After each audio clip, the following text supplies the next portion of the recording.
शर्कन गर्दन होना चाहिए शेड को, शेड शर्कन गर्दन होना चाहिए। और इसी तरह बनाना चाहिए कि इसके मतलब दो तरफ, जैसे ये 15 फुट ये बरामदा है, सोलंग लगा हुआ है, 15 फुट वो है, और बीच में 10 फुट है जिसमें पैसेज छोड़ा हुआ है, जिसमें यानी खुराक डालने के लिए इजी होता है। सही ऐसे होना चाहिए। और 30 फुट मैंने इधर जगह छोड़ी हुई है, 30 फुट ही मैंने उस तरफ छोड़ी हुई है कि जानवर अगर खुले छोड़ने हैं, कच्ची मिट्टी पे बैठना चाहें तो आसानी से बैठ जाएं। बिल्कुल बिल्कुल ठीक है। ये इधर पिछले टाइम मेरे ख्याल में जब धूप खत्म हो जाती है तो खुराक वाला भी, हाँ जी, खुराक वाला ये चल जाता है, जैसे ये दोस्त आप नज़र आ रहा है जी। आपको। बिल्कुल बिल्कुल ऐसे ही। अच्छा सर, मेरा सवाल आपसे ये है कि एक अनजान बंदा है, उसने फार्मिंग शुरू कर ली है, शेड बना लिया है जी। अब उसको बड़ा मसला है ख़रीदारी का जी।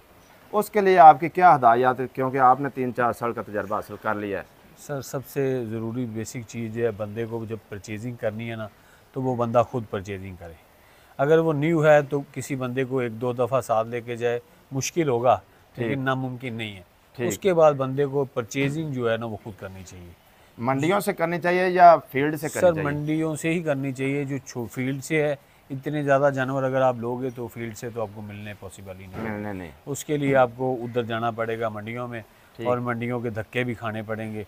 इस फार्मिंग में सबसे मुश्किल काम सिर्फ मंडियों में परचेजिंग करना है, और इसमें कोई चीज़ मुश्किल नहीं है, क्योंकि इसकी खुराक जो है सिंपल, आजकल साइलेज, तूड़ी और वंडे पे ये खुराक पे बात करते हैं हम। मैं ख़रीदारी पहले मुकम्मल कर लूँ। मैं ये आपसे सवाल कर रहा हूँ कि ये जो कुर्बानी वाले जानवर हैं, इनमें ख़रीदते वक्त कौन सी चीज़ों को ख्याल रखना चाहिए? इनकी खूबसूरती को, इनके वज़न को, इनकी नस्ल को, इनकी किस्म को, किस चीज़ को ज़्यादा आप फोकस करते हैं? सर आपके सवाल में ही इसका जवाब है। खूबसूरती भी आपने देखनी है जी, और इनके आपने खूबसूरती के साथ साथ नस्ल भी देखनी है। उस हिसाब से जितना अच्छा उम्र जो है, जो आपने करना है ईद के फ़ौरन बाद जब परचेजिंग करनी है, तो आपने खीरा जानवर लेके आना है जो कुर्बानी तक धोंदा हो जाए। ठीक है। और ख़ूबसूरत देखना है, हाइट वाला देखना है। उसके बाद इसकी नस्ल देखनी है। जितनी अच्छी नस्ल वाला जानवर होगा उतना ही वो महंगा बिकेगा। अगर महंगा लेके आएंगे वो महंगा ही बिकेगा। यानी खरीदारी करते वक्त कंजूसी नहीं करनी। नहीं, बिल्कुल जानवर अच्छा खरीदना, आपका कहना ये है? जी बिल्कुल। तो आप मैक्सिमम कितने की खरीदारी कर लेते हैं अगर जानवर आपको खूबसूरत लग गया? सर मैक्सिमम से मैक्सिमम मैं 5 लाख वाला भी जानवर में लेके आया हूँ। 5 लाख का जानवर आपने उसको फार्मिंग के लिए खरीदा है? खरीदा है मैंने, फिर आगे आपने कुर्बानी पे सेल करना है। अहम सवाल है मेरा वो ये है कि खुराक के बारे में आप बताएं कि जिसमें आसान फार्मिंग हो, बिल्कुल वो बताएं आप क्या कर रहे हैं? सर इसके बहुत ही आसान हो गया है जब से ये साइलेज वाला काम शुरू हुआ है ना। ठीक। इन जानवरों को मैं सिंपल साइलेज, तूड़ी और वंडा, बस 3 चीज़ें, और मैं इनको कोई चीज़ भी नहीं डालता। मीठा सोडा है वो आप सब्ज़ चारे की जगह पे जो 2 दिन बाद या डेली भी आप देना चाहे तो थोड़ा थोड़ा इनको दे सकते हैं, मीठा सोडा। जी ठीक है।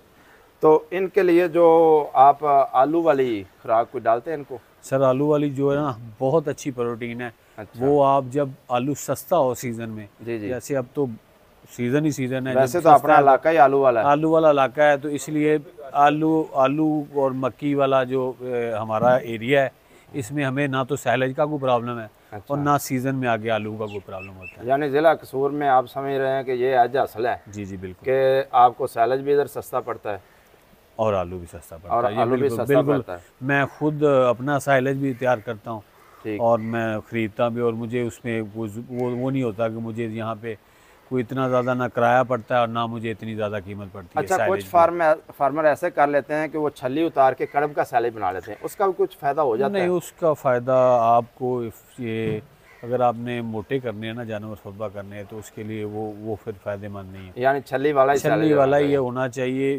थोड़ी सी कीमत ज़्यादा पड़ जाएगी लेकिन उसका रिजल्ट है। ये देखें ना, मेरे कोई भी बछड़ा आप देख लें, सारे के सारे बछड़े खूबसूरत, माशाल्लाह, बिल्कुल ज़बरदस्त बनी हुई इनकी। अच्छा सर, इनका पीरियड कितना है, लंबा है?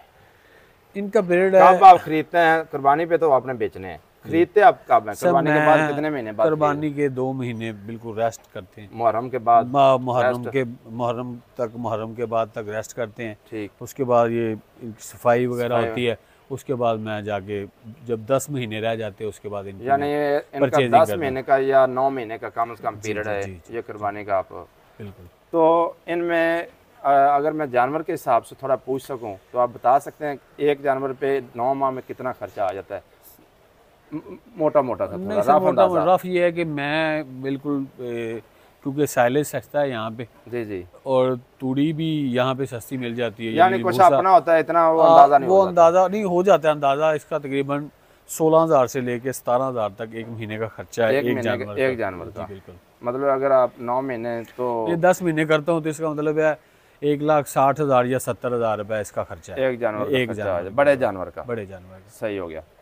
तो दूसरा मैं बीमारियों के वाले से बात करूँगा कि इनको कौन सी बीमारियों का ज़्यादा खतरा होता है और उनका बचाव क्या करते हैं आप? सर इनमें ज़्यादातर 2-3 बीमारियाँ हैं। एक मुँह खोर की, गल कोटू और लंपी स्किन की, जो पहले आई थी 2021 में, लेकिन अब नहीं, शुक्र अल्हम्दुलिल्लाह 2 साल बाद 2 साल वो नहीं आई। लेकिन यही चीज़ें यही होती हैं बेसिक, बाकी इनके जो और तो इतनी खास इस दफ़ा ज़्यादा आई है, बहुत ज़्यादा हुई है। लेकिन इस दफ़ा न्यू था अटैक, जो मतलब 2-3 महीने ही चला है, नहीं तो थोड़े दिन चलता है, उसके बाद ख़त्म हो जाता है। जब आप बछड़ा ख़रीद के मंडी से अपने फार्म में लेके आते हैं तो उनका क्या प्रोटोकॉल होता है? पहले आप उनको क्या करते हैं, डिवर्मिंग करते हैं या क्या करते हैं? सबसे पहले 7 दिन उनको लहदा रखते हैं। अच्छा। आते साथ ही उनकी डिवर्मिंग होती है। जी जी। उसके बाद 7 दिन बाद फिर 7-8 दिन बाद फिर रिपीट करते हैं डिवर्मिंग।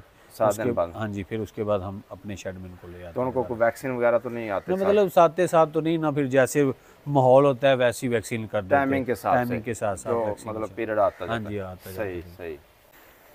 अच्छा दोस्तों, ये मेरे पड़ोस में हैं, मेरे भाई हैं, हम एक ही गांव के हैं, तकरीबन ज़मींदारा करते हैं। तो ये मेरे पास ही ये फार्म है, तो मैं नहीं जानता था और मैं कभी फार्म पे आया भी नहीं, अमीन भाई को पता है। तो मैं पहली दफ़ा आया हूँ, तो मैंने ज़रूरी समझा कि मैं ये दोस्तों को दिखाऊँ, और जो परेशान हैं, बेरोज़गार हैं, वो इंशाल्लाह ये काम करेंगे। बहुत सारे लोग डरते हैं न्यू फार्मिंग शुरू करते वक्त, आप उनके लिए कुछ उनको हौसले के लिए कुछ आसानियाँ पैदा बता दें, क्या करना? इसमें डरने वाली तो कोई भी बात नहीं है। न्यू बंदा है तो उसको सिर्फ परचेजिंग पे पहले 1-2 दफ़ा प्रॉब्लम आएगी, उसके बाद कोई प्रॉब्लम नहीं है।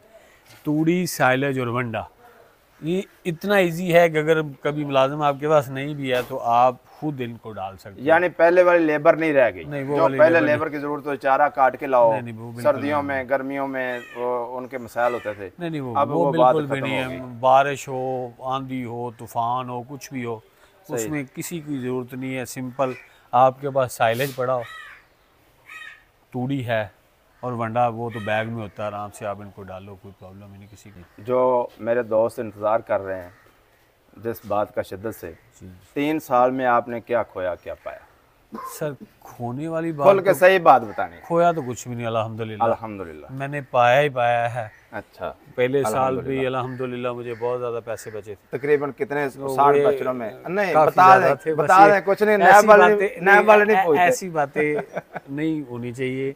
अल्हम्दुलिल्लाह इतने हैं कि मुझे किसी नौकरी की जरूरत नहीं है। मुतमईन दिल, बिल्कुल मुतमईन हूँ मैं। हो सकता उतना मैं जिम्मेदारी से नहीं कमा रहा, 100 एकड़ जिम्मेदारी से जितना मैं इन बछड़ों से कमा रहा हूँ। माशाल्लाह माशाल्लाह। तो अब इस बात का अंदाज़ा तो मैं भी कर सकता हूँ कि आपने 60 से इसका आगाज़ किया तो अभी माशाल्लाह 250-300 पे जा रहे हैं। जी बिल्कुल। तो ये मैं इसका अंदाज़ा लगा सकता हूँ, वरना आप कोई जॉब पे फिर चले जाते जी बिल्कुल दोबारा, जैसे आपने बताया कि मैंने MBA की जॉब छोड़ के तो इधर आया हूँ। तो सर बहुत बहुत शुक्रिया, आपने हमें हमारे दोस्तों को कीमती बातें बताई, और अल्लाह पाक से दुआ है कि अल्लाह पाक इसमें बरकत अता फरमाए, और जो लोग भाई करना चाहते हैं वो बिला झिझक इस कारोबार को शुरू करें। अल्लाह पाक इसमें बरकतें अता फरमाएगा। आप लोग ये बताते नहीं है ना, कोई रफ सा आइडिया बता देते हैं, अमाउंट बता देते हैं कि इतने बातें हैं, देखने वाले लोग ये समझेंगे ये जो ना मतलब व्यूज लेने की खातिर ही ऐसे बातें कर रहे हैं। नहीं, व्यूज लेने की बातें बिल्कुल भी नहीं है। जिसको नहीं यकीन तो ये करके देख ले, खुद पता चल जाएगा। भाई बहुत शुक्रिया। चलो सर मेहरबानी, बहुत शुक्रिया सर, थैंक यू आपने टाइम दिया। Thank you so much. Allah पाक इसमें बरकत अता फरमाए। माशाल्लाह बहुत अच्छी फार्मिंग है आपकी सर, थैंक यू। तो दोस्तों से भी मुझे उम्मीद है वो भी इंशाल्लाह इसी तरह की फार्मिंग करेंगे। बहुत शुक्रिया, अस्सलाम वालेकुम।